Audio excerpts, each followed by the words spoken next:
Assalamualaikum warahmatullahi wabarakatuh.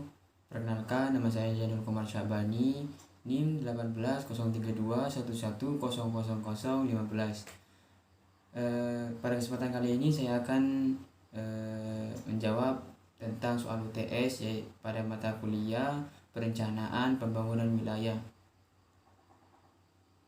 yaitu Rencana Pembangunan Jangka Menengah Daerah Kota Surakarta. Yang pertama yaitu tujuan dan manfaat RPJMD. Tujuan dari penyusunan RPJMD Kota Surakarta pada tahun 2021 sampai tahun 2026 sebagai berikut. Yang pertama yaitu memberikan landasan dan pedoman bagi wali kota dan wakil wali kota terpilih dalam pelaksanaan pembangunan jangka waktu 2021-2026. Yang kedua, memberikan pedoman bagi perangkat daerah dalam menyusun rencana strategis perangkat daerah yang merupakan penjabaran teknis RPJMD pada masing-masing perangkat daerah berdasarkan urusan dan kewenangan sesuai tugas dan fungsinya.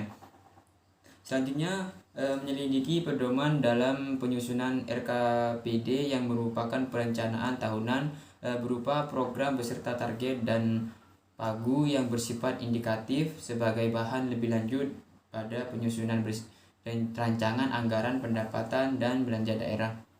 Selanjutnya, menyediakan instrumen sinkronisasi penyelenggaraan pembangunan daerah mulai dari perencanaan, penganggaran, pelaksanaan, pengendalian sampai dengan evaluasi. Selanjutnya yaitu manfaat. Manfaatnya yaitu dari penyusunan RPJMD Kota Surakarta pada tahun 2021 sampai 2026 adalah memberikan arah dan pedoman bagi seluruh pemangku kepentingan baik pemerintah, masyarakat maupun dunia usaha dalam membangun kesepahaman, kesepakatan dan komitmen bersama guna mewujudkan visi dan misi pemerintah Kota Surakarta secara berkesinambungan. Selanjutnya yaitu visi dan misi. Untuk visi Kota Surakarta yaitu mewujudkan Surakarta sebagai kota budaya yang modern, tangguh, gesit, kreatif, dan sejahtera. Sedangkan untuk misinya, misi yang pertama yaitu meningkatkan kesehatan masyarakat yang berkelanjutan. Kedua yaitu memperkuat pertumbuhan ekonomi yang kuat dan berkelanjutan. Ketiga yaitu mewujudkan tata ruang dan infrastruktur kota yang mendukung pemajuan kebudayaan dan pariwisata berkelanjutan. Yang keempat yaitu meningkatkan kualitas dan daya saing pemuda dan masyarakat umum di bidang pendidikan, ekonomi, seni budaya, dan olahraga. Yang kelima, mengembangkan tata kelola pemerintah dan pelayanan publik yang gesit dan kolaboratif berdasarkan semangat gotong royong dan kebinekaan. Yang keenam yaitu mewujudkan kemakmuran dan kesejahteraan bersama warga kota yang berkeadilan dan inklusif. Yang ketujuh, mewujudkan daerah yang kondusif dan kerukunan antar umat beragama dalam tata kehidupan. Selanjutnya yaitu permasalahan atau isu-isu strategis. Permasalahan pembangunan daerah ini dihasilkan dari evaluasi capaian kinerja pembangunan pada periode 2016 sampai 2020.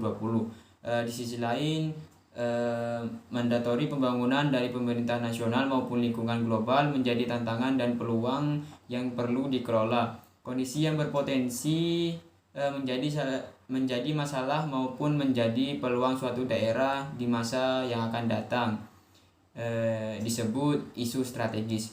Isu strategis lebih berorientasi pada masa depan. Isu strategis juga dapat dimaknai dengan sebagai potensi yang daerah belum terkelola, dan jika dikelola secara tepat dapat menjadi potensi modal pembangunan yang signifikan. Selanjutnya, tata kelola pemerintah dan pelayanan publik yang gesit dan kolaboratif berlandaskan semangat gotong royong dan kebinekaan. Selanjutnya, kemakmuran dan kesejahteraan bersama warga kota yang berkeadilan dan inklusif. Untuk selanjutnya, mewujudkan daerah yang kondusif dan kerukunan antar umat beragama dalam tata kehidupan bermasyarakat yang saling menghormati. Selanjutnya yaitu adalah prioritas rencana pembangunan daerah. Program prioritas pembangunan daerah adalah program yang secara langsung menopang perwujudan visi dan misi kepala daerah yang terpilih sebagaimana direpresentasikan dalam janji kampanye sebagai program unggulan. Wali Kota Surakarta terpilih pada periode RPJMD 2021 sampai 2026 mengusungkan 8 kelompok program prioritas yang terdiri dari 51 program. Selanjutnya adalah gambaran umum perekonomian daerah atau perkembangan PDRB. Proyeksi keuangan daerah pada tahun 2021 sampai 2026 baik secara umum maupun di Kota Surakarta akan sangat dipengaruhi oleh 3 kondisi, yaitu kondisi yang pertama perekonomian global, kondisi yang kedua perekonomian nasional, dan kondisi yang ketiga adalah kondisi perekonomian di Provinsi Jawa Tengah. Pada tahun 2020 perekonomian Kota Surakarta yang ditopang oleh sektor sekunder mengalami perlambatan cukup dalam sejalan dengan perlambatan kinerja sektor pariwisata. Perdagangan dan industri pengolahan akibat dampak pandemi COVID-19, seluruh lapangan usaha utama di Kota Surakarta melambat, kecuali sektor informasi dan komunikasi yang meningkat seiring dengan meningkatnya permintaan masyarakat terhadap akses teknologi komunikasi saat menjalankan work from home atau learn from home. Selanjutnya yaitu pendekatan pembangunan daerah. Pendekatan yang digunakan oleh Kota Surakarta yaitu menggunakan 4 pendekatan. Di antaranya pendekatan teknokratis, yang kedua pendekatan partisipatif, yang ketiga pendekatan politis, dan yang keempat menggunakan pendekatan perpaduan antara bottom up dengan top down planning. Pendekatan teknokratis dalam perencanaan pembangunan daerah menggunakan metode dan kerangka berpikir ilmiah untuk mencapai tujuan dan sasaran pembangunan daerah. Pendekatan partisipatif menggunakan proses penyusunan RPJMD yang dilaksanakan secara 1-2 transparan, akuntabel, dan melibatkan masyarakat stakeholder dalam pengambilan keputusan perencanaan di semua tahapan perencanaan. Pendekatan politik bermakna bahwa penyusunan RPJMD mengacu pada visi dan misi kepala daerah dan wakil kepala daerah terpilih dan dibahas bersama DPRD dan ditetapkan dalam peraturan perundang-undangan daerah. Pendekatan perencanaan pembangunan daerah bawah atas bottom up dan atas bawah top down, yaitu penyusunan perencanaan pembangunan daerah diselaraskan melalui musyawarah di tingkat kabupaten atau kota sehingga tercipta sinkronisasi dan sinergi pencapaian sasaran perencanaan pembangunan nasional dan rencana pembangunan daerah. Selanjutnya indikator kinerja.